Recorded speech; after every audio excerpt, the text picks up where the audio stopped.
Can anybody? Yeah. Okay. Um,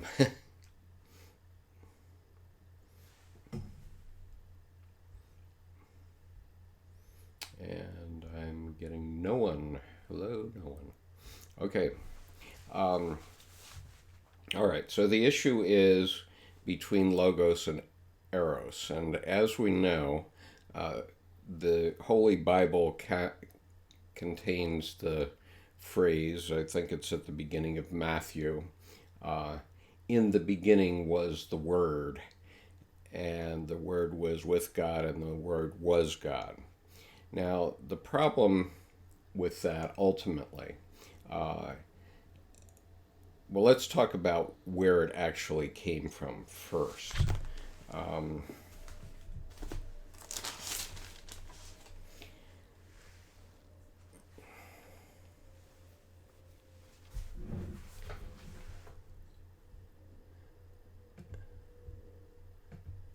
there's an old Carl Jung quote that goes like this: too much of the animal distorts civilized man, too much civilization makes sick animals.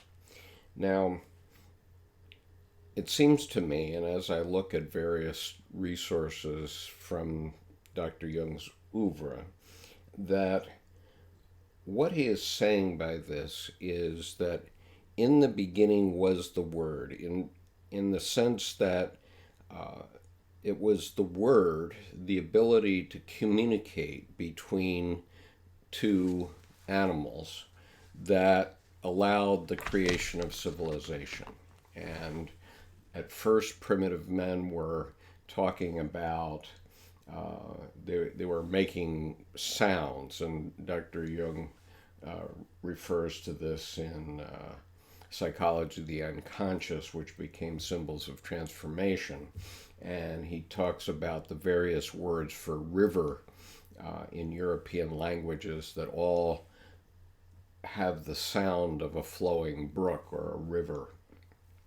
And gradually, one can imagine that the first primitive people would uh, point over there to a river, over there, wherever it is, and they would make a sound, and very shortly everyone agreed to what the sound was, and so everyone made that same sound whenever they wanted to refer to the river. Let's go to the river, let's go have a bath, let's go fishing, whatever it was.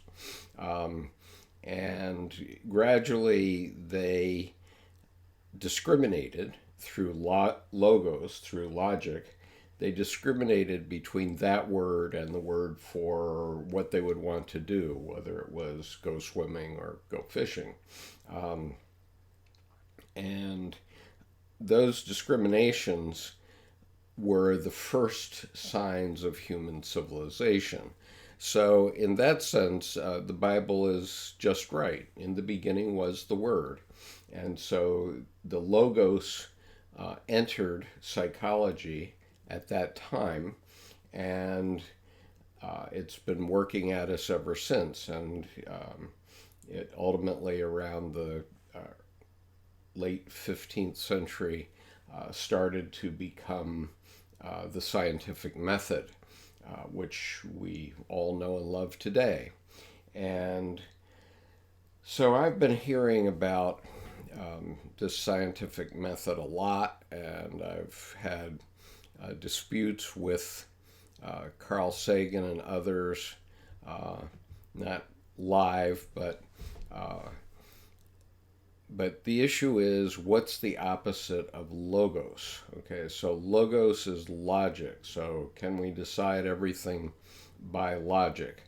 Well, contemporary humans seem to think that everything can be decided by logic, and indeed, at Notre Dame Cathedral in Paris, there apparently is a statue to the goddess of reason. Okay, but there's a problem with that, and that is that that is the following, which I will, let me first get this off the screen for you. Um, and what I came around to, well, let me first read this. And it's amazing how if I start thinking about doing a Q&A, and I'm doing this sort of on short notice because I have very little time before my surgery on Wednesday, and I'm not sure that when after that I'll have a chance to do a Q&A. So this may be the last one for, let's say, at least a week, and maybe longer depending on how well my leg can tolerate sitting at the computer. Um, but just a few minutes ago, as a matter of fact, someone referred to a portion of Answer to Job, and in that paragraph, which is paragraph 746, it happens to be one of my favorite paragraphs. There was a reference to the need for wholeness, and earlier than that, in Answer to Job, there's a brief paragraph that I want to read to you. It says, it's at paragraph 621, at the bottom of Yahweh's marriage with Israel is a perfectionist intention, which excludes the kind of relatedness we know as Eros. The lack of Eros, or of relationship to values, is painfully apparent in the book of Job. The the paragon of all creation is not a man, but a monster. Okay, so what he's saying here is that once you have perfectionism, and you carry it to its greatest extent, you have horrors beyond belief, because it's not a recipe for life. And it doesn't matter whether you're on the left or the right. The extreme paragon of the right was Adolf Hitler, and the extreme paragon on the left was Joseph Stalin. And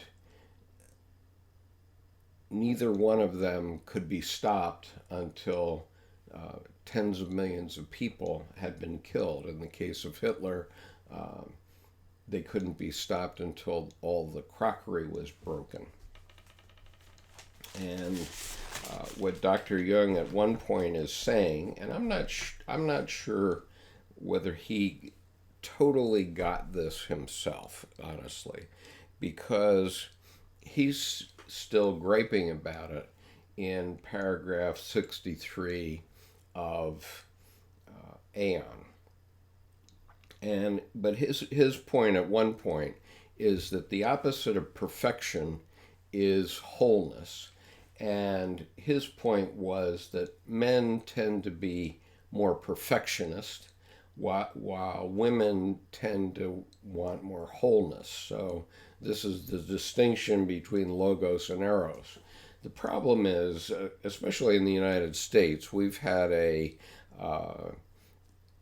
perfectionist approach to religion, and it partially has to do with the use of this term Eros, because the term Eros conjures up sexuality, which conjures up, oh my God, there's going to be pornography or whatever it is out in the community, and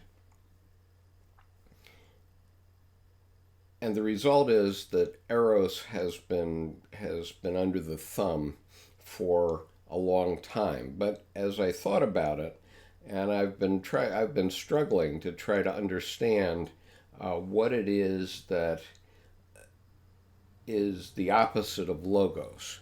And it finally dawned on me that the opposite of Logos is life itself. And so you can have all the words in the world, you can have all the black books you want, and none of that is life.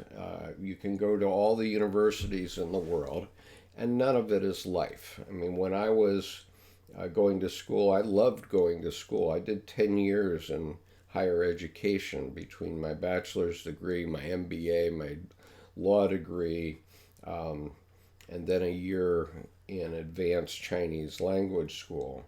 And in those 10 years, I loved going to school, absolutely loved it. It was very clear to me, very logical, and I was a thinking guy. But the problem is, none of that is life, and nothing that's in education is life. It can prepare you for life, but ultimately, you have to go out and get the physical experience yourself, and nothing can do that for you. And so anyway, in terms of just having a quickie Q&A, I wanted to at least get this expressed, um, and get the idea out there in the world that the opposite of logos is not Eros. The opposite of logos is life. Um, and logos, logic, doesn't do a thing for you in the end, physically. In the physical world, it can tell you everything about a thing, but it doesn't do it. Okay, so the logic and engineering that went into sending a spacecraft to Pluto is all well and good, but until the spacecraft was sent out there, we had not experienced anything about Pluto, really. We knew what we could see in a few pixels of light from telescopes that were earthbound. And it was only when we got out there that we could experience what the actual planet might be like. And we experienced that through lots of technology, lots of logos that made that possible. But all of us, to the extent we've experienced Pluto, that has been how Pluto has implemented or been instrumental in our life, if at all.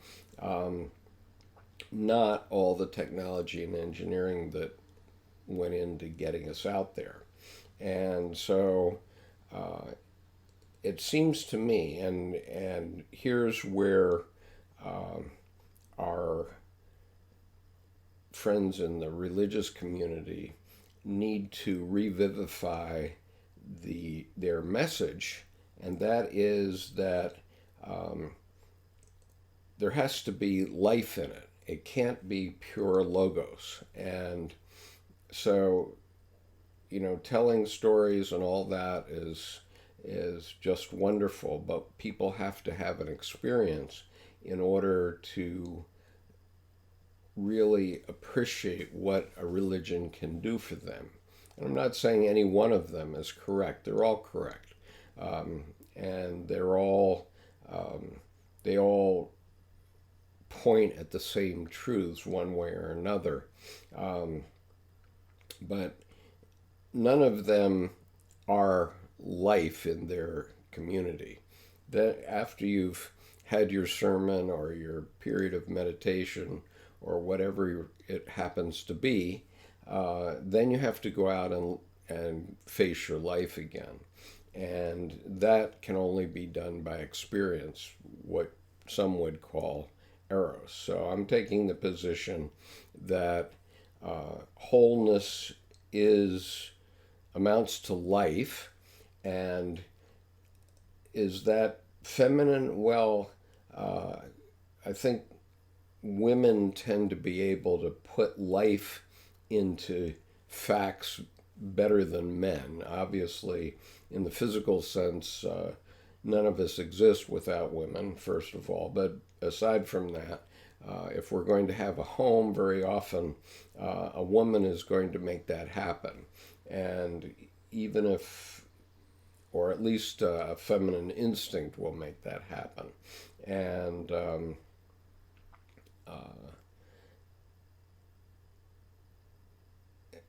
I'm not saying it has to be a gender woman per se, and I think that we have a lot of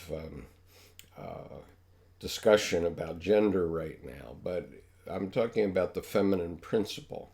And what Dr. Jung was pointing out in this paragraph 621 of Answer to Job is that up until the time of Job, Yahweh was entirely forgetting his feminine side and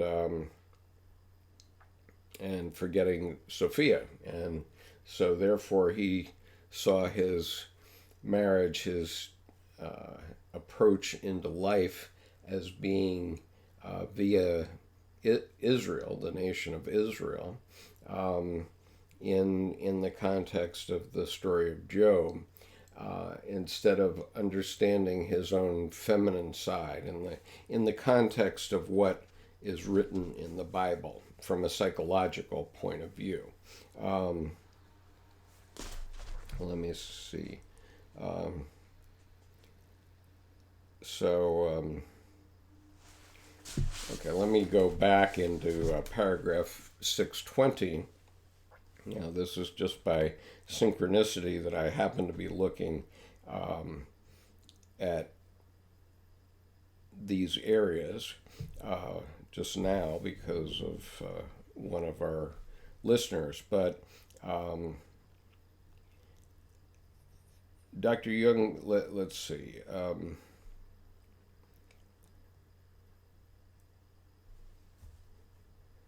Okay, what he says is, it is clear from the historical development that Yahweh had lost sight of his plurimatic coexistence with Sophia, wisdom, since the days of creation.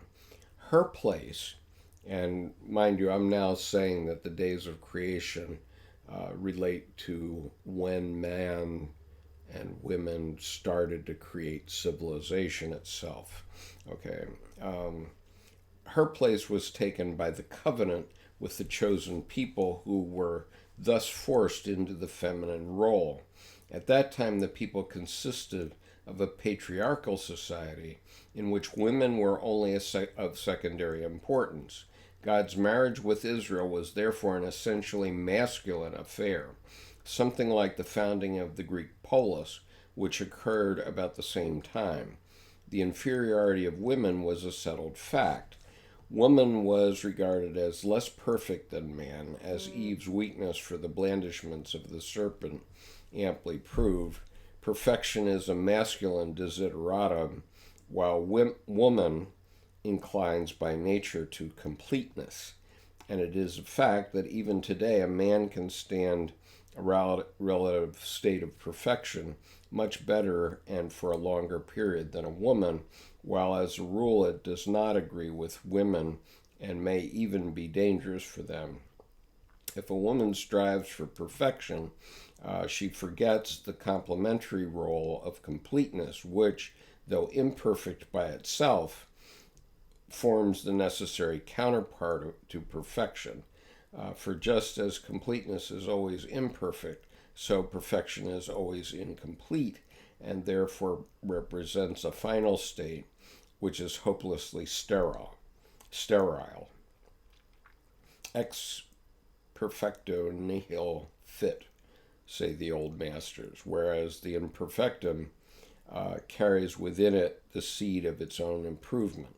Perfectionism always ends in a blind alley, while completeness by itself lacks selective values.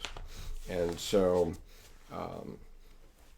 the point, I think, goes back to this fundamental quote of Dr. Jung's, which I'll repeat now, which was, too much of the animal distorts civilized man. Too much civilization makes sick animals. And so the point is, we can talk about logos all we want, but it doesn't get us a good life.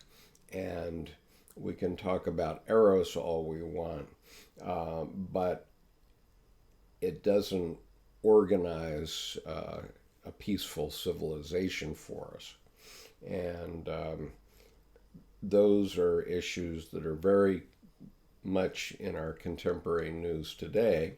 So, anyway, um, that's sort of my soliloquy for the moment, but I'll take a look at the points.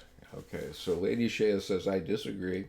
I believe life would be wholeness, yes, but I agree that the opposite of logos is eros in the sense of emotion.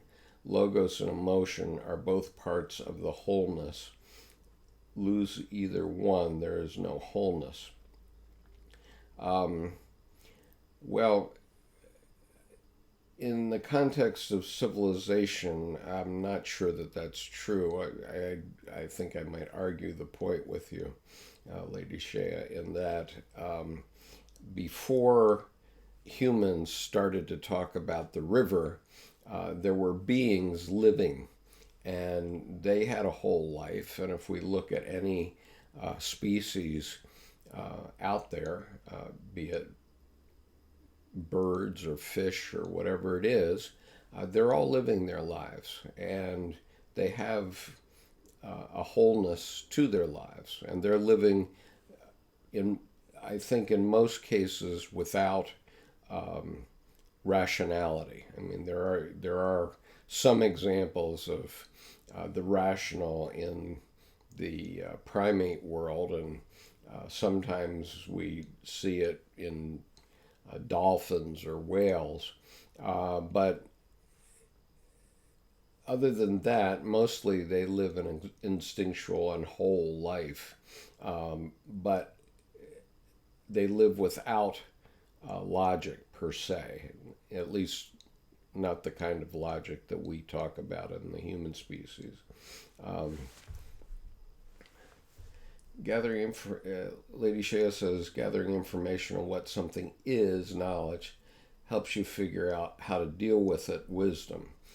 I agree with that. Okay, and so it has to be a balance. It can't be both of them. And I think Dr. Jung's point, where he's talking about the paragon of perfection being a monster, is we have to have both, and we have to have a life that is based in logic, but we have to live our lives too, and we have to find ways that that can be done. Um, and we're just seeing it in North Korea and South Korea right now, where that's another society that has been totally dominated by a patriarchal point of view, and finally we're seeing one small crack in the shell, which is Kim Jong-un's sister coming to South Korea, where there is a vibrant society, very modern. Many of us use electronics and vehicles from South Korea made there. People have a good standard of living there, whereas what I've heard about North Korea is pretty troubling. I was interesting. About 30 years ago, I lived in Washington, D.C., near a street corner, and on the other corner was a small grocery that was run by a Korean man who turned out to be originally from North Korea. He had escaped North Korea during the during or right after the Korean War, and he had been in the United States for 44 years. But he told me that he had gone to visit his sister when he was 65. He had left when he was 18, and so he hadn't seen his sister in all those years, nearly 50 years. And he got into North Korea by going via Beijing, and he flew into Pyongyang, and he went out to a place where he had an address for her where she lived, and he went to the front door, and he said this house had what looked like a chicken coop next door to the house, immediately adjacent to the house. And uh, he goes to the front door, and the occupant of the house says, "Oh no, your sister lives in that chicken coop, not in this building." And obviously, he was totally crushed by that, and I was crushed to hear the story, actually, honestly. But that's what it's like to live in North Korea, and we've heard many tales like that since. Um, but there has to be balance, and I recall when I was in language school, my teacher in Mandarin Chinese was from the People's Republic of China. She had escaped. And her story was that she and her husband both had been professors at Beijing University. And there came a time where she could go to some sort of seminar in Hong Kong, but he had to stay behind. And so they had agreed between them before she left that um, he would stay behind and she would not come back. And obviously that caused great dislocation within their family. Her husband was sent to a work camp where he spent a year and a half, and it hurt his health. But finally, um, she wrote letters saying that she would come back only if he came to get her. And so they did whatever they had to do to convince the government that they would come back, and they never did. They just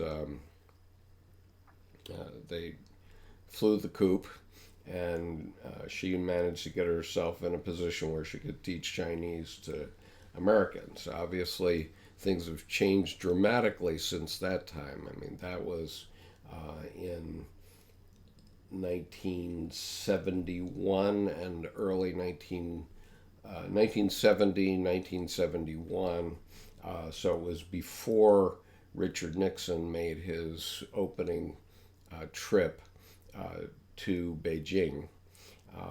And obviously the country has loosened up quite a bit since then, but anyway, that's not a good way to live. Okay, so let's see.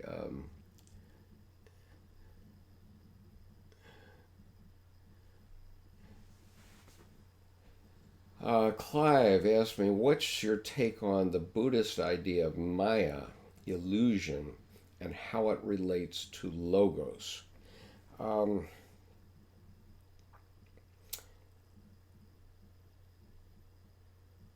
I really haven't thought of that per se.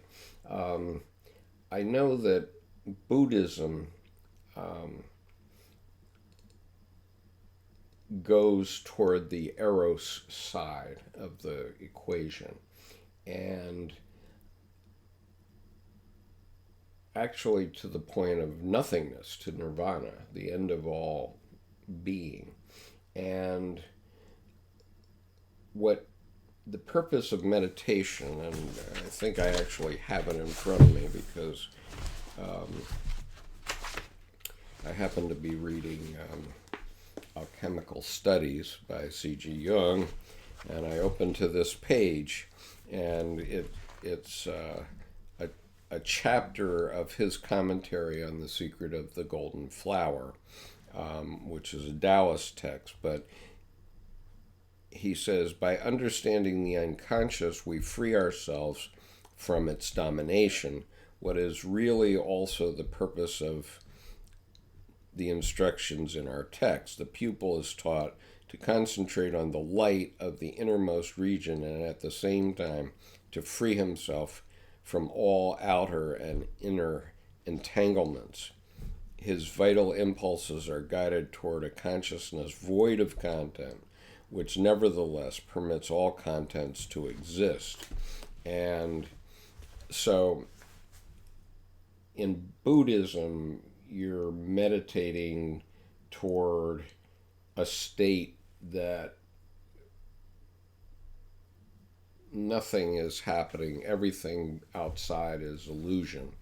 And by disconnecting from life, you're able to see that this other part of you, this self, is can't control you.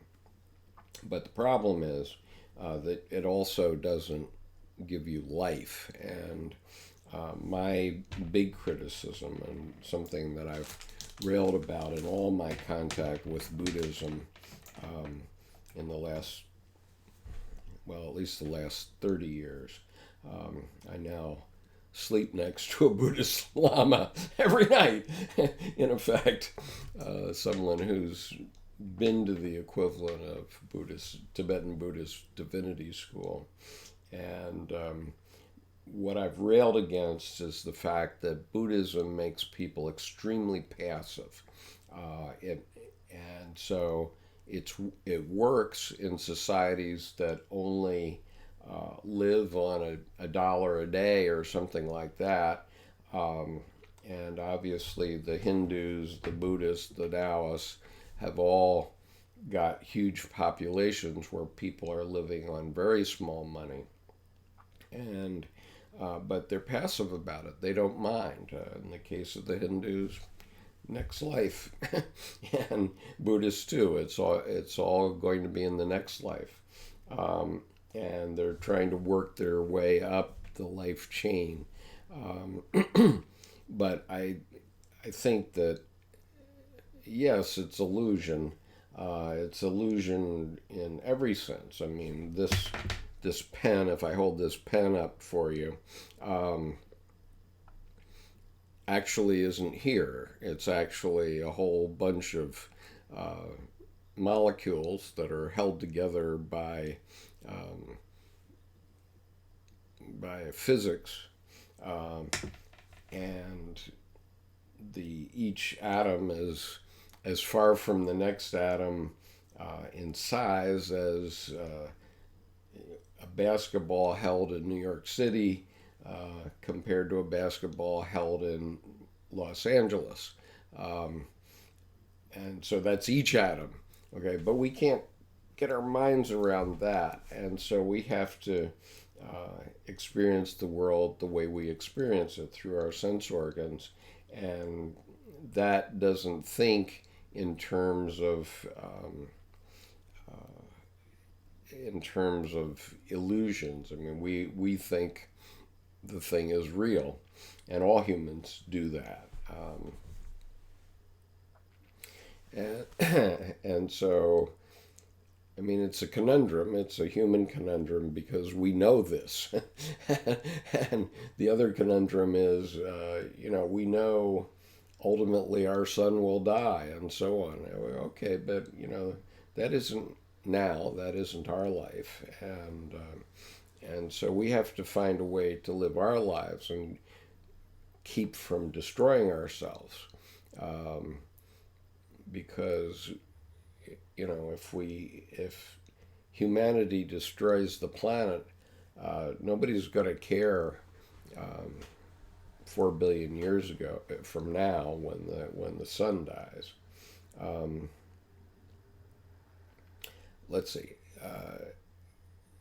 Clive says, I guess it's Hinduism. Yeah, I think that Maya may come from Hinduism originally. Buddhism adopted a lot of Hindu ideas, and of course there's various versions of Buddhism, so I'm not exactly sure where Maya fits in, but in any case, all those faith approaches, Hinduism, Buddhism,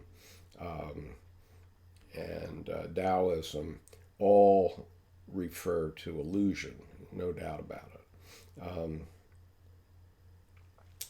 So Lady Shea says, so I wasn't able to type a good point on animals living whole lives without logos. let's say Eros and Logos are part of the wholeness of conscious living, animal primal life would be balanced. Yes, absolutely. And I think that that's the point that Dr. Jung was making, in that he was being put down through his entire career because he was referring to things on the Eros side of the equation, emotion, because he was a psychiatrist. And so he was talking about emotion naturally. Um, and, the point is there has to be a balance between the Eros side and the Logos side. So uh, we've we've written the Eros side right out of the equation, such that we want to make every decision based on Logos. But the problem is, if you keep doing that to the extreme, you get either post-war Germany or post-Stalinist Russia, and then you have to rebuild your society. And so um, we have to remember that we also have to live. Um, let's see.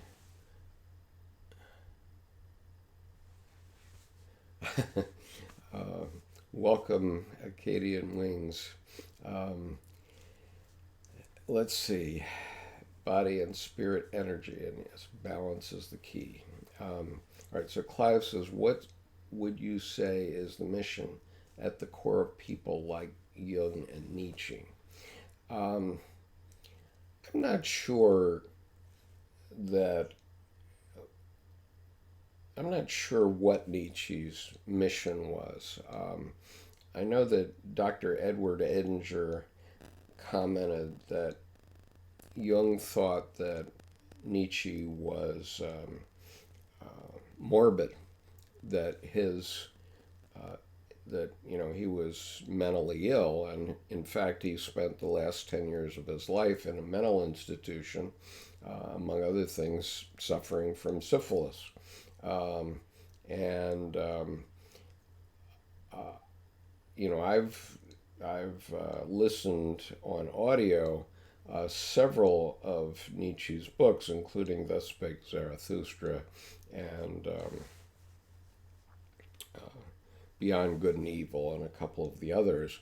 And if you listen to it, he has no boundaries in what he's saying. He isn't putting together a logical thought per se. I'm not saying he wasn't brilliant, and maybe we all have that ability to go woo woo woo like this through life, but you can't organize a life around a mind that works that way. It's just totally out of control. And so, he basically, what he was observing when he said God is dead, he was saying that the logos, the word, the basis of the Bible was dead. And in fact, it is, because the myths that made it alive during 2,000 years and made it possible for Western civilization to develop began to collapse. Edward Edinger says in 1500, God fell out of heaven and into the human psyche. And that's a metaphorical way of saying that everything, previously we had a religious formula for everything psychological, which is what Dr. Jung said. And um, so I'm not sure that Nietzsche had a mission per se. I don't think his mind was together enough in later life so that he could even formulate a mission. I don't know. And he just had all this in him that had to come out. And I've certainly had those experiences myself, so I know what it's like. And it just comes out in a rush, and it's not a question of consciously thinking about what the mission is. I mean, you can hear my comments on my writing of my novel in several videos here, but um, when that happened to me, I had no control over that. That came from another place, and so there was, aside from the idea that, oh, I'm going to try to write a novel, um, there was no control of that, and I think that's where Nietzsche was. Now Jung, on the other hand, I think that what happened to Jung was that he did have a major psychic event occur, a major psychological event, similar to what I had in my novel writing period. And he, because he was a professional psychiatrist, he was able to hang on and understand what was going on. And so he decided to make himself the subject of experiment and explication. And so that's what the Red Book is. The Red Book is his method of trying to understand his own psyche. And once he was having and had that experience, he believed that that was the prima materia of his life. And it was the basis from which everything else was written. Now, 99.999% of everyone who ever heard of Carl Jung before 2009 didn't know that, because it was only known by a very, very small cadre of people. but but over the 13-year period before 2009, Sonu Shamdasani put it all together and got it published in 2009. And when he did, I immediately saw that that was my experience too. And so, from Dr. Jung's point of view as a scientist and a psychiatrist, he wanted to then put the logos onto this Eros experience that he had had for that 5-year period between October of 1913 and 1918, when World War I ended, and he's continued for another 10 years beyond that,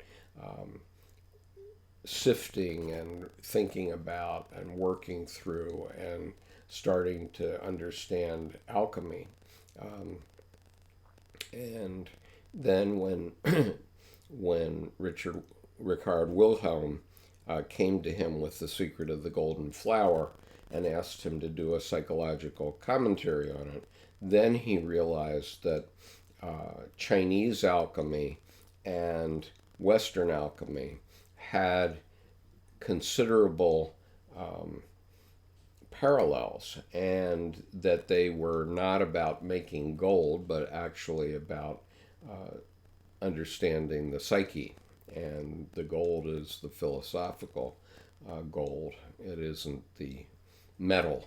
The metal was only never was produced until, I think, about 2 or 3 years ago. Somebody was able to spend several $1,000,000 to produce an ounce of gold, and so they actually did it. But the alchemists of the medieval period were nowhere close to doing it. They were early chemists and early psychologists, but they weren't gold makers at that time. So I hope that helps, Clive. So from my point of view, just to summarize, Nietzsche didn't have any choice. I don't think he had a conscious mission per se. Maybe somebody knows more about Nietzsche than I do and might find it, but I couldn't. But in Jung's case, his mission very clearly after the Red Book period was to um, express out what the significance of his experiences was, uh, were for the science of psychology.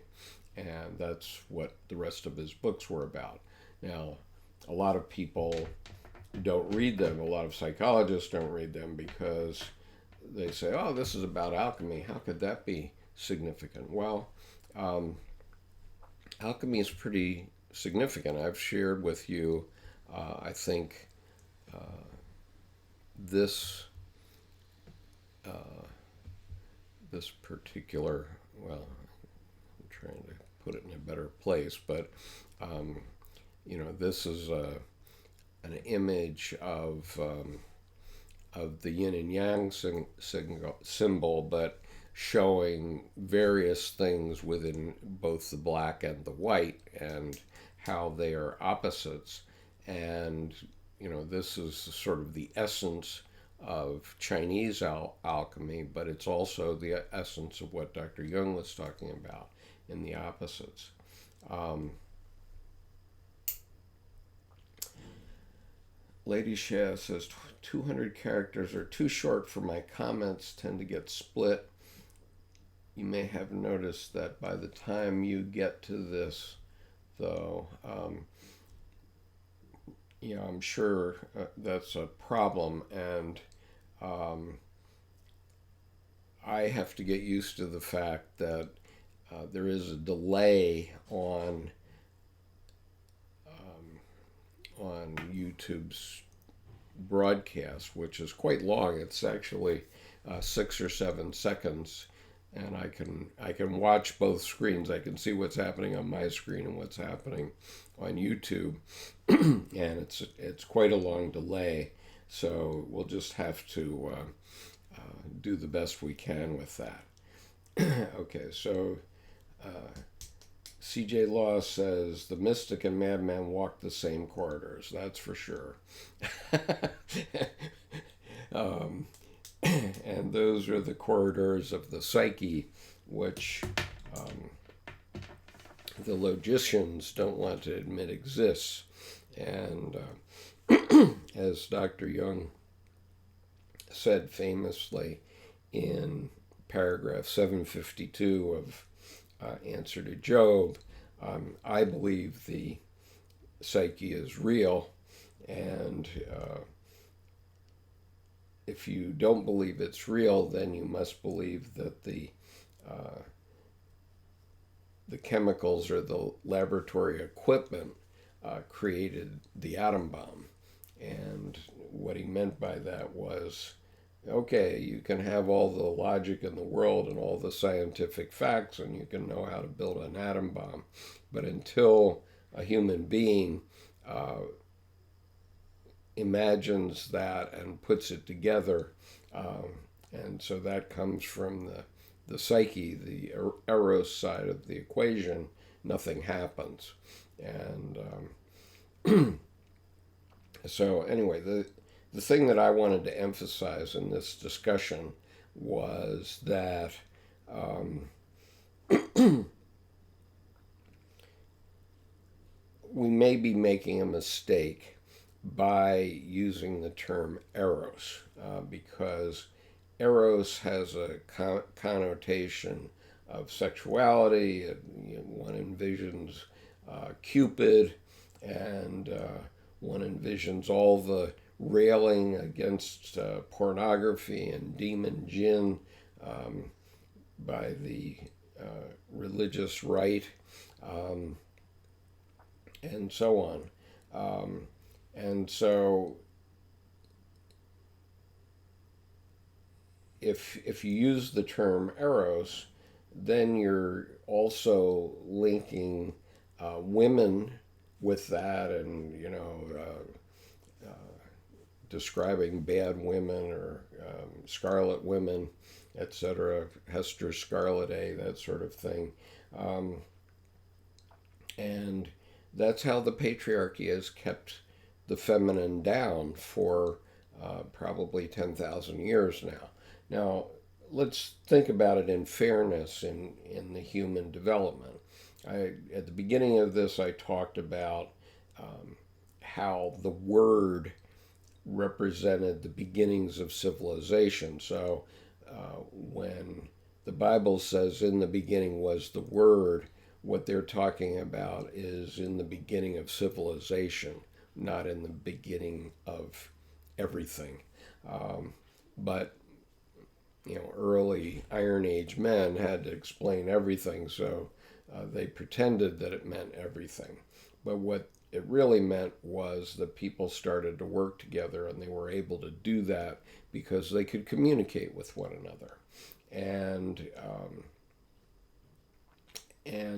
so that was well and good for thousands of years, presumably, and it brought civilization up. And so we see agricultural communities which had, feminine deities up into about 5000 BC, because women could reproduce. They were divine, but and men couldn't. But men started to take charge when societies started to bounce up against one another and people had to start fighting for territory. Then the women were at a disadvantage because the average life expectancy in those days was probably between 20 and 30 years. Some say 20 years.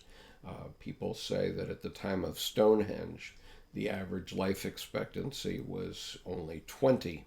And I know that at the time my ancestors came to the New World in 1625, the average life expectancy at that time for Northern Europeans was about 40. And so if your life expectancy is 40, then the women are pretty much tied up with child rearing during much of that time. And the men ended up doing the other tasks that had to be done, including societal defense and that sort of thing. And so, but now we have big changes in our societies. Instead of living to be 40, we're living to be 100. And when women get to be 40, pretty much their child rearing activities are done. But oh, by the way, women have brains too. And they have ideas, they have different perspectives that they can bring to the world. And so there has to be a swing back from this pure patriarchy that has been promoted by the major religions. And but I think that we hamper ourselves when we use the dichotomy of Eros and Logos. I think that because of the implicit meanings of Eros being related to sexuality, I think we should be using Logos or life, because as I think about it, everything that is Logos isn't alive. There's nothing alive about it. They're rules of the road that we need to live in the complicated way we live, but they aren't life. The simple example is the traffic laws, but everything that's in our law is not alive. It's only telling us how to live, but it isn't living.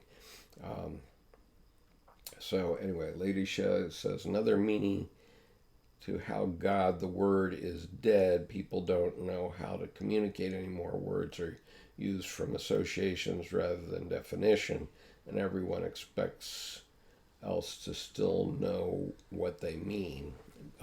Everyone expects everyone else to still know what they mean. And, that's definitely true. And all words, Dr. Jung said, words are wild animals. They cut loose and they go running around in the psyche, but we know not where necessarily. And by this very broadcast, I'm suggesting that we start thinking about ways to introduce that idea into our discourse, and the fact that the counterpart of logos is not Eros, but it's life.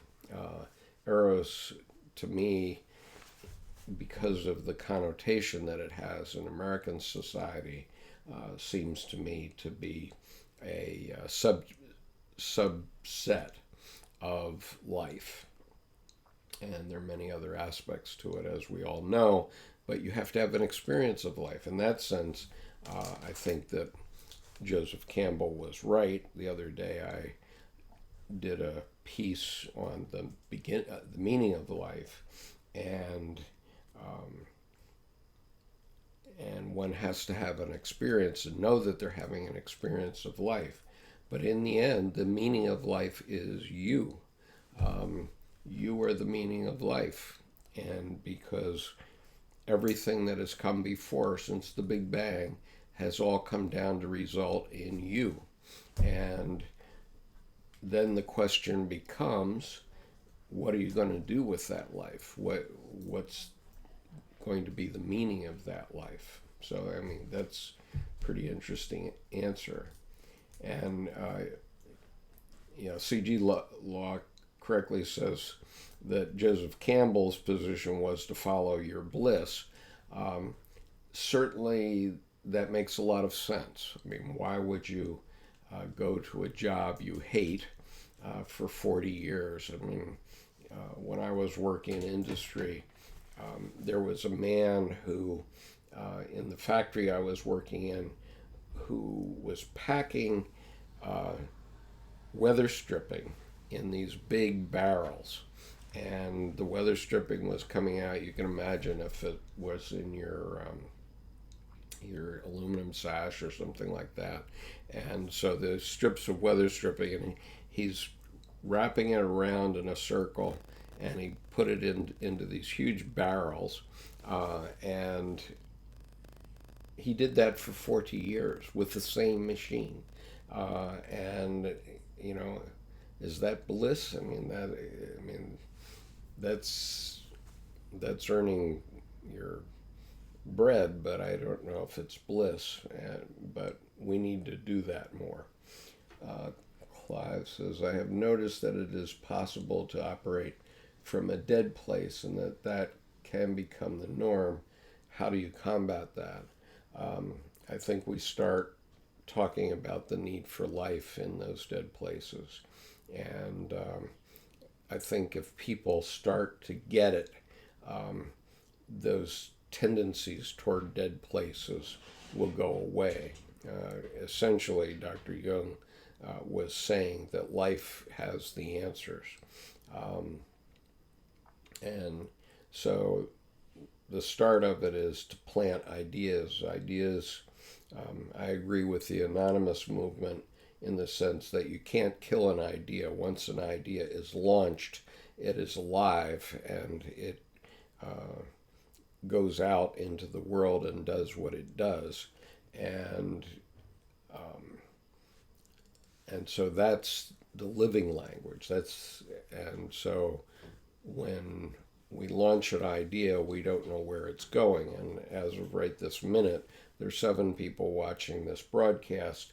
I don't know how many will watch over the next coming weeks, but the idea that the opposite of paternalism and logos, the very idea of the word in religion, all of that is logos and it isn't alive, might change. People might start to see that, yes, we have to bring life into things.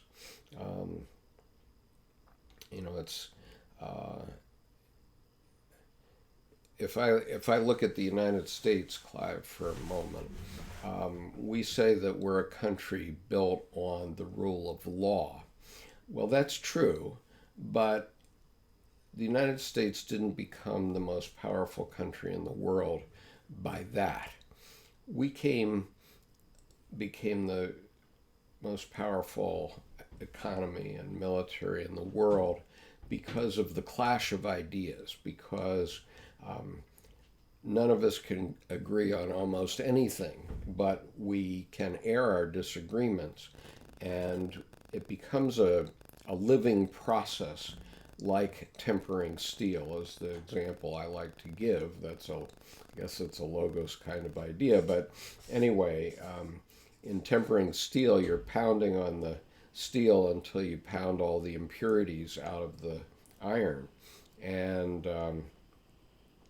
in our society, uh, we've had lots of impurities over the years. I mean, obviously, slavery itself was the worst of it, and it took a lot of blood to get rid of that impurity. And we're still suffering the consequences of it.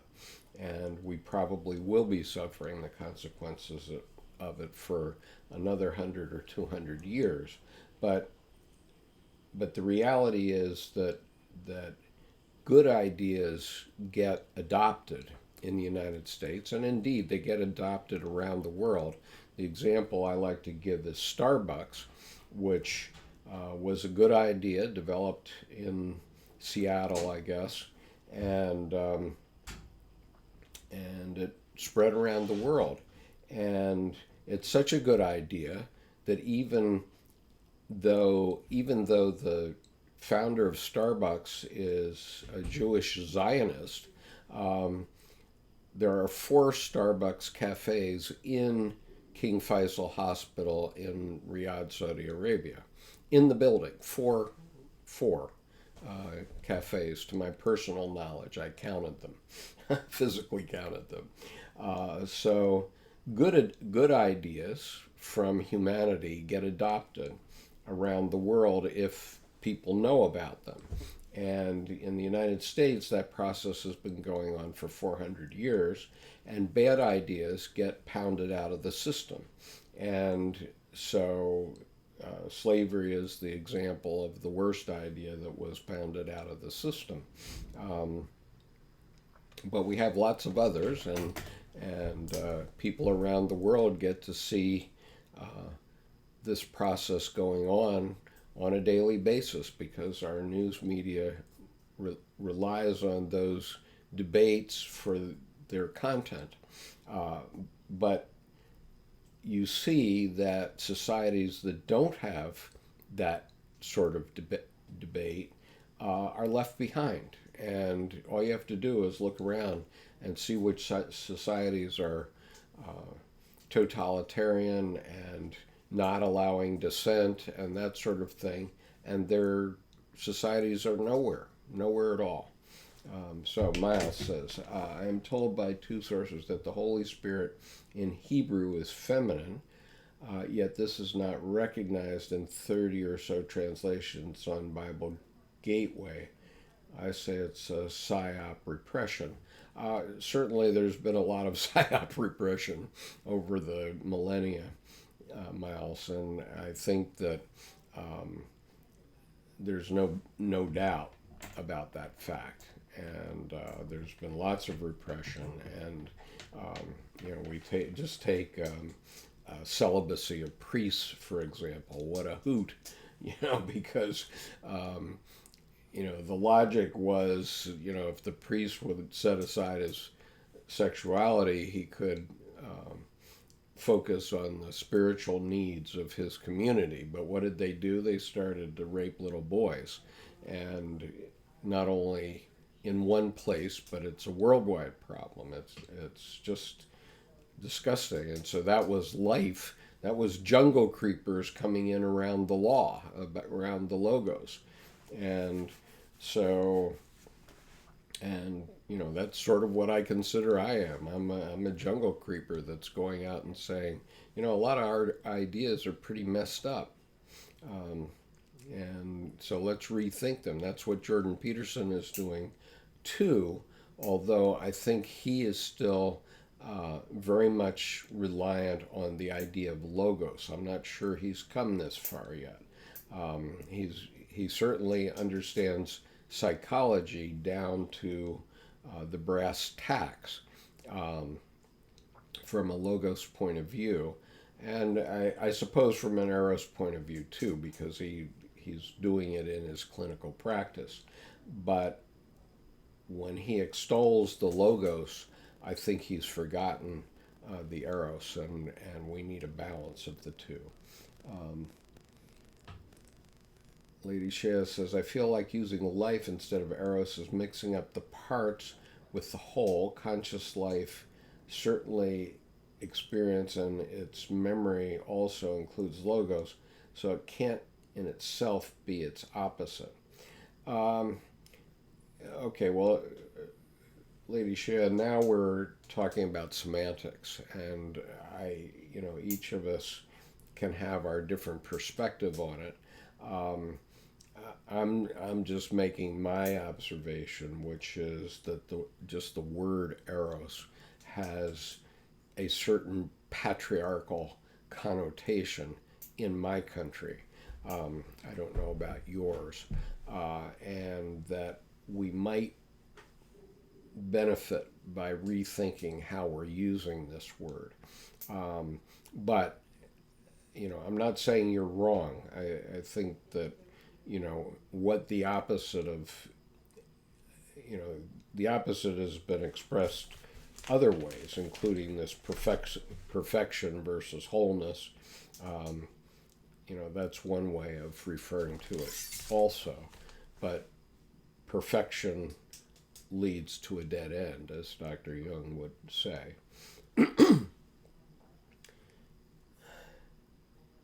And Miles says we need to pound out the idea of nuclear power. Well, either we will pound it out or it will pound us out, that's for sure. But we're going to pay the piper on that one, and we already are with the Fukushima accident. But it can get a lot worse before it gets better. So Clive says, has Jung ever spoken about a loss of interest or ability to engage in the world, or did he have any take on nihilism? Well, the way Edward Edinger referred to it is that we're always between a rock and a hard place. One is inflation, and the other is depression, which is another way of saying nihilism, or the way that we think about about our lives. And we need to find a balance between these two. We can't think that we're the end-all be-all. Certainly, I do not think that I'm the end-all be-all on Jungian thought. I have some ideas and some attitudes about the way Dr. Jung's oeuvre has been available in the world over the last 100 years, and even with respect to Dr. Jung's work itself, because even in those short passage that I read earlier in this session, Dr. Jung certainly was a 19th century patriarch. And I don't think he changed much from that in his general behaviors through his life. I mean, I've been to the zoo and seen a great ape, male great ape, dominant, and that male great ape has many females around him picking the lice off him. And by analogy, you can almost see Dr. Jung in the same sort of context, where he had the Valkyries around him, protecting his institute, and so on. And they were really running the show at the institute at the beginning. And so there are real parallels there. So, let's see.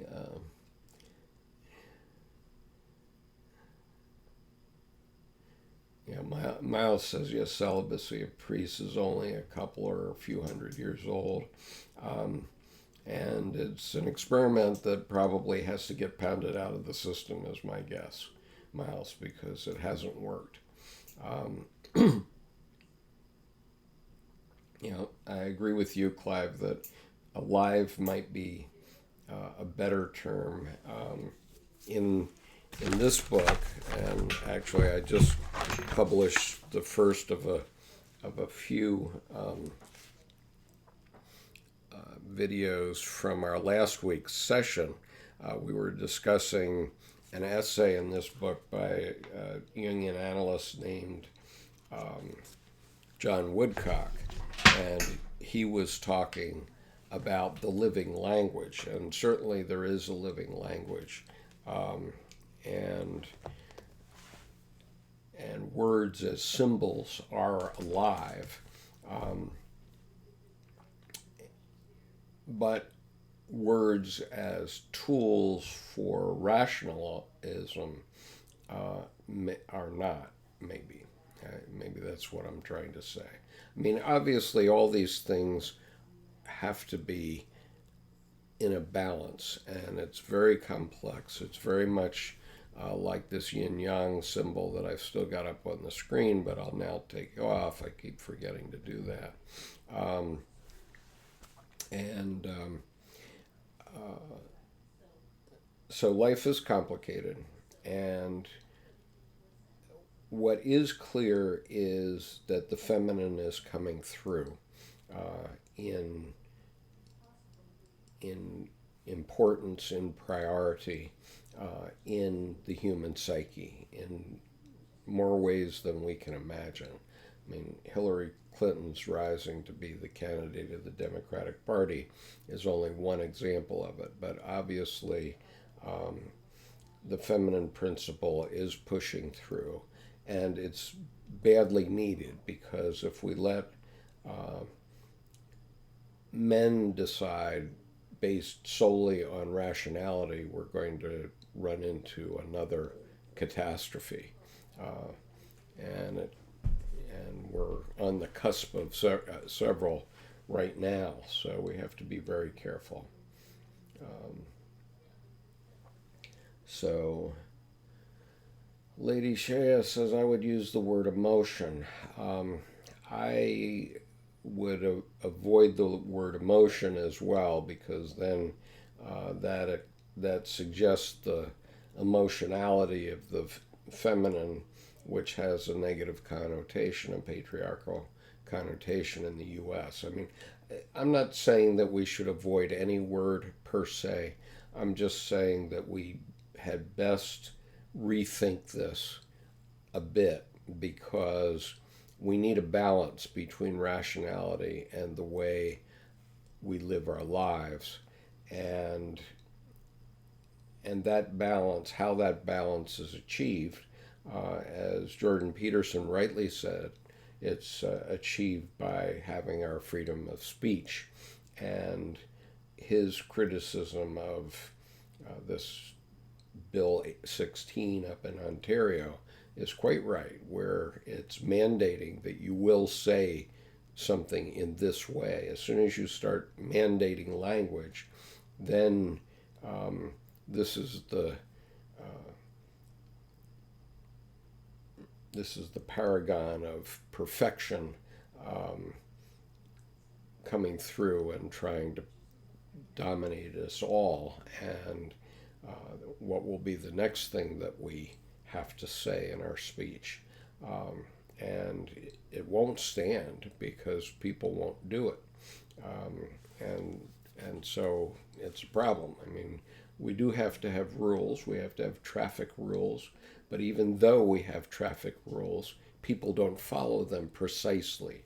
We follow them in aspiration.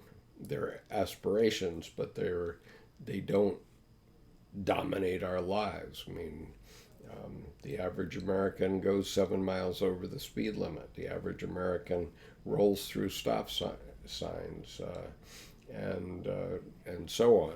And before about 25 years ago, it was only in California that people were able to turn right on on red. But because people were turning right on red everywhere, that law changed everywhere. Um, and so life does push through even regardless of the rules, and regardless of what we call them. So I'm not saying that any specific word is the right word. But I think it's an issue that we need to talk about. What is alive and what is dead in society? That's the question. Um, Lady Shea says, as I pointed out earlier, communication is a problem these days, so sometimes semantics becomes necessary to discuss in order to know that we're talking about the same thing. Yes, certainly true. Miles says, in Memory Streams and Reflections, Dr. Jung describes his having person one and person two in his school days. Are these akin to logos and eros? Um, no, those are akin to ego and self. Um, and, the logos and eros are among the opposites, um, but they are not ego and self per se. Um, CJ Law says the age of Aquarius is here, water being feminine. Well, yes, the age of Aquarius is surely here. And it it got a bad start. As one of the interesting things about the Woodcock article at the end of this book is that he calls for we have to develop new rituals in the age of Aquarius because the old rituals have fallen by the wayside. And my group member Bill quipped that, well, in the 60s we did that. It was called tripping. and and so there also can be wrong turns in the age of Aquarius. So yes, the age of Aquarius is here, but I don't know where it's going to take us yet. Um, right, Miles says next you'll be mandated to applaud. I hope they're not doing that is it in Saskatchewan, Miles, where you live. I hope they're not mandating applause or specific language there. I think that's only an Ontario rule, but I'm not sure. Clive says, could you expand on what you spoke about before regarding Jung's psychological experience and it being the foundation aspects of his life, please? Okay. Clive, you need to get yourself a copy of the Red Book. I wouldn't buy a copy of the Red Book until you know a little bit about Dr. Jung's work, or at least firmly versed in the general outline of his work. But he said this about the Red Book in 1957, which is in the frontispiece of the book. He says, the years of which I have spoken to you when I pursued the inner images were the most important time of my life. Everything else is to be derived from this.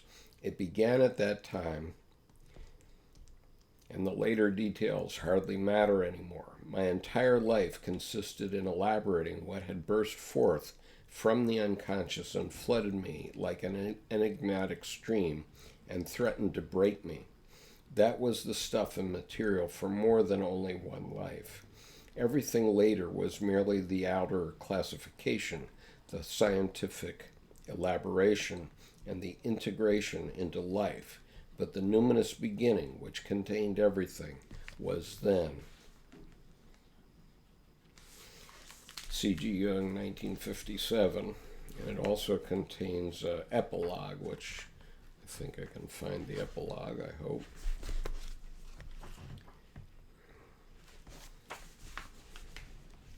Okay, so in 1959, he wrote an epilogue, and he says, I worked on this book for 16 years. My acquaintance with alchemy in 1930 took me away from it. The beginning of the end came in 1928 when Wilhelm, and he means Richard Wilhelm, sent me the text of The Golden Flower, an alchemical treatise. There, the contents of this book found their way into actuality, and I could no longer continue working on it. To the superficial observer, it will appear like madness. It would also have developed into one had I not been able to absorb the overpowering force of the original experiences. With the help of alchemy, I could finally arrange them into a whole. I always knew that these experiences contained something precious, and therefore I knew of nothing better than to write them down in a precious, quote unquote, the word precious, that is to say, a costly book, and to paint the images that emerged through reliving it all as well as I could. I knew how frightfully inadequate this undertaking was, but despite much work and many distractions, I remained true to it, even if another possibility never. And that's the end. He didn't finish the sentence. But Clive, it's a circumambulation, as Dr. Jung said. You can't. There's no good way to enter his work. You just have to enter and know that you're going to be lost in the woods for a long while. But ultimately, it starts to hold together, and it probably helps a bit if you read Man and His Symbols and Memories, Dreams, Reflections first, because that gives you sort of a context for his life's work. As he said, if you don't understand that context, the Red Book will be strange to you, very strange. It will seem like madness. What I can tell you is, in my experience, there is wisdom in almost every sentence of the Red Book. And at one point, I decided I was going to tweet out certain particular passages of the Red Book that I particularly liked. And in order for those tweets to show up in proper order on Twitter, I had to start. So I would take a paragraph, and let's say it had 5 sentences in it. I would start with the last sentence. I would tweet the last sentence, then the second to the last sentence, and so on. And the last sentence I would tweet out would be the first sentence. Then anybody that looked at the tweet stream afterward would see the passage in the correct order. But what I found out was that it made absolutely no difference, that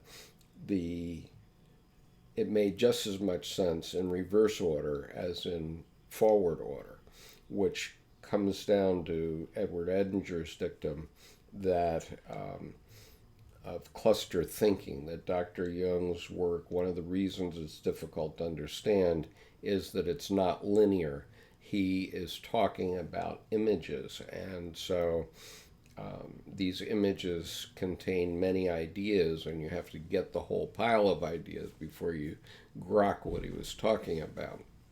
And so it's cluster thinking, and that certainly reflected itself in what I was doing when I was tweeting out the Red Book. Lady Shea says, perhaps it's the attitudes toward the words that need to be changed, that the negative connotations to the feminine-like emotion or Eros are what needs to be pounded out. Otherwise, new words will inevitably get the same negative connotations. Yeah, I agree with that. I'm not sure we need to be working on the words, though. I think we need to be working on the ideas and what it is that we're trying to get to. Arcadian Wing says, if you really want to know how grotesque the lie is in the contemporary world, I highly recommend Michael Sarian's work on the subversive use of sacred symbolism. Certainly that's true. I definitely feel that certainly the Christian religion has been co opted and manipulated in our political discourse, and that's something that we all have to pay attention to. So, Lady Shea says, getting late for me, need to go. We'll have to get the rest when the video comes out. Good night. I think we're almost done anyway, Lady Shea, but thank you for being here. Thank you, Miles and Clive and Dan. I'm glad to see you're here. There is a discussion here, and let's see, I guess I started an hour and a half ago, so this got long again. Just for your information, the Q&A that I did the other day on the meaning of life has had an incredible following, and I think at this point it's had more than 400 views, and that's a 2-hour video, but it's had more than 400 views, and as of the last time I looked, and this is just since last Wednesday, it's number 2 on the hit parade of all my videos, which there's now over 520 of them on this channel. Anyway, I'm not expecting to be able to do another Q&A session for at least a week, maybe longer. I don't know how long I will be able to talk online if I have to elevate my leg. But I will do my best to continue the practice because it has come to be very popular and it has a following. And so I will try to do that. If you have ideas of topics that you think should be discussed, I have done individuation already, and I have a few others in mind, but if you have ideas of topics for Q&A sessions and also the time that would be best for you, please let me know. Miles says, Dr. Jung seems to be, to me, to align with the concept of reading the Bible will only reveal its truth if the Holy Spirit is along with you. The Holy Spirit, like Eve, is a rescuer for Adam. Well, certainly Dr. Jung believed that the Holy Spirit is alive, and how that Holy Spirit is revealed to you can be in any number of ways. It doesn't need to be necessarily in the Bible. And one of the topics I do want to discuss is religious experiences. I've had only 3 in church, and 2 of those 3 were not during services, only when I was alone in church. And so I don't think that a creed or a specific religion per se is where religious experiences are. I will talk about them. There's a couple of them online on this channel, and they're in a playlist called Breakthroughs to the Unconscious, I think, which you might want to look at that playlist where I discuss some of my experiences. I'm going to talk about them more later. But, you know, Dr. Jung was not interested in throwing the Bible out, not by any means.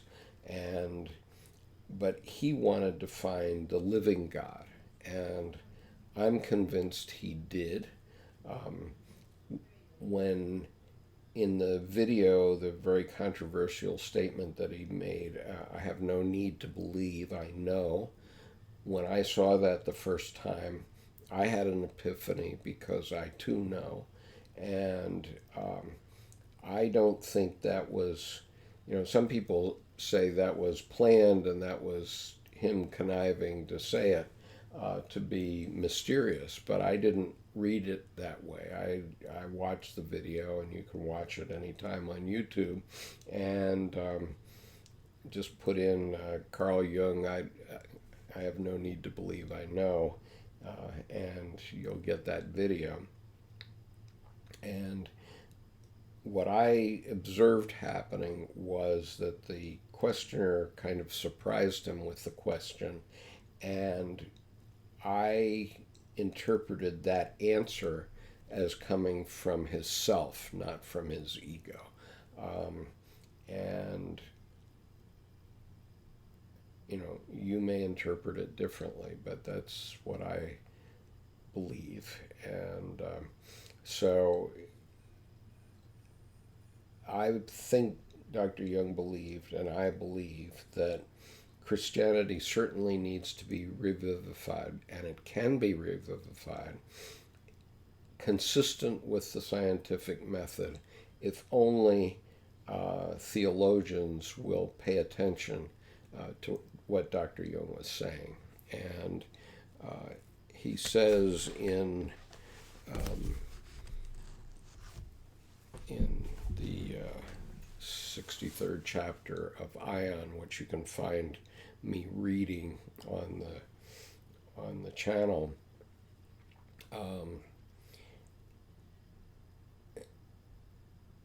you could see the moons of Jupiter even in Galileo's day if you took the trouble to look through his telescope. And so his sort of backhanded point was that, Galileo was condemned as a heretic and forbidden to look through a telescope for the rest of his life. He was in his early 70s when that happened, and so he didn't look through a telescope for the rest of his life, but he invented two new sciences, and one of them was quantum mechanics. So, and if you read Galileo's response to the Inquisition, what's it called?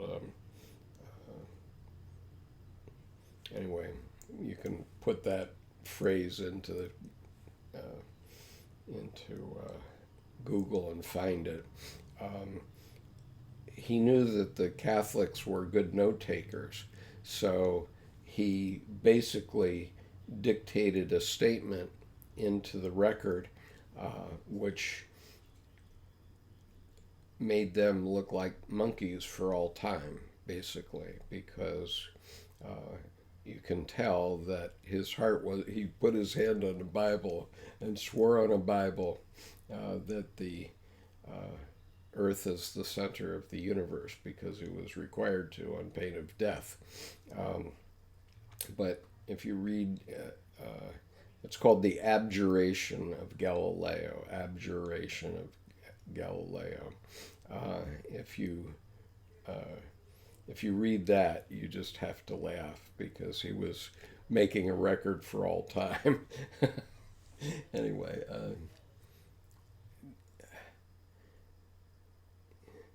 so Clive says, do you think it's a mistake to reject biblical and traditional conducts and beliefs? Should we be more willing to completely subject ourselves to things we don't understand? Clive, I think it's worthwhile to understand things, certainly, and to bring them into consciousness.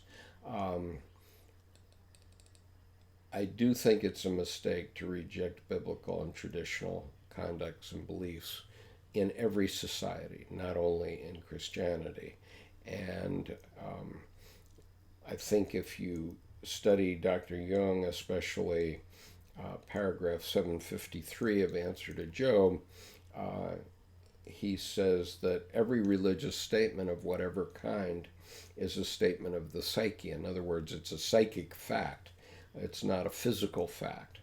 And so trying to argue about it in terms of the scientific method, which is based on physical facts, is going to be meaningless. And it has been totally sterile. The whole debate about it has been sterile. And so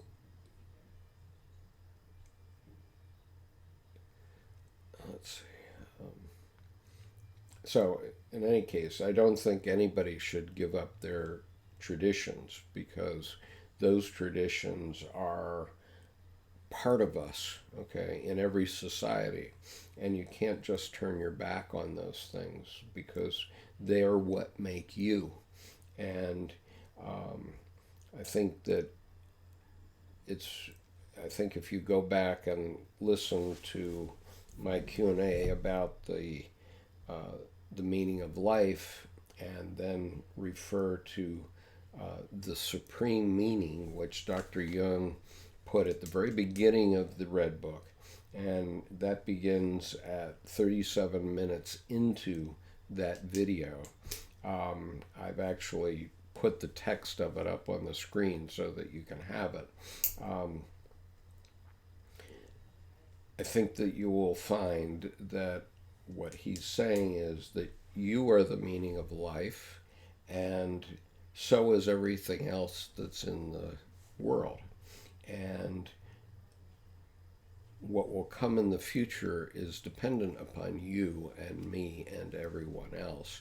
And we have to look at ourselves in a different way. The meaning of life hasn't been given to us by the Pope or anybody else in high authority.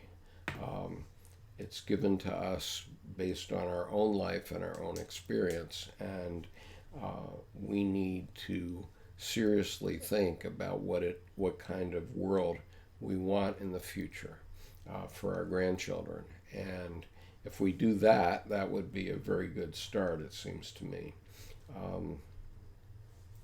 Miles says, yes, I think we are limiting the truth to say that the Bible is the only revelation of God. Well, I certainly think that because I've had my own revelations of God, and none of them, absolutely none of them, have come out of the Bible. Miles says the Bible is valid with the Holy Spirit, but not the only way that Jesus Christ embraces the diverse world. I certainly agree with that. I do agree that Jesus Christ is immortal and did continue to live, but as a spirit. Okay, and so one of the ideas that I'll leave you with is a quote from my Turkish novelist friend Meltem Arıkan, who said that when you're dead, you don't know you're dead. It's only difficult for your family. When you're stupid, it works the same way. And so if you're going to have an afterlife, it's going to be because of what you do during your life. And Dr. Jung, certainly his spirit lives on with us and lives in this conversation right now. And the Spirit of Jesus Christ certainly lives with millions of people, billions of people around the world, as does the Buddha, as does Beethoven and Alexander Solzhenitsyn and lots of other spirits. And so the question is not whether, can I get out of life so I can go to heaven right away? Well, that's a pretty fallacious way of thinking about things. You get one life, and if you want your spirit to live on, then it depends on what you do in this life that will make that possible. we are not we're not little children anymore. We can recognize that we are animals and that we too will die, like all animals. And whatever our bodies become, whether it's ashes or worm food, um, that's going to happen to us just like it happens to all creatures. And so, but the spirit does live, and that's one of the reasons why I'm doing this video channel is I'm leaving a record uh, for my grandchildren. And, you know, hi, grandkids. I hope you see this video someday. Uh, Two of them are under 1 year old, so my chances of making an impact on their lives physically is relatively small, but my spirit may get to them after all, one way or another. Um, okay, well, we've now been going for nearly 2 hours. I think I should stop. Um, yes, CJ Law says reincarnation. Yes, we can talk about reincarnation, and I want to have a more detailed Q&A on that topic on another occasion. But my voice isn't going to support it today. So I will see you all on the other side of my surgery next Wednesday. Be thinking of me. I will be thinking of you. And happy Valentine's Day to everyone. That'll be my Valentine's Day. So take care of yourselves. I'm going to terminate this Q&A for now, though.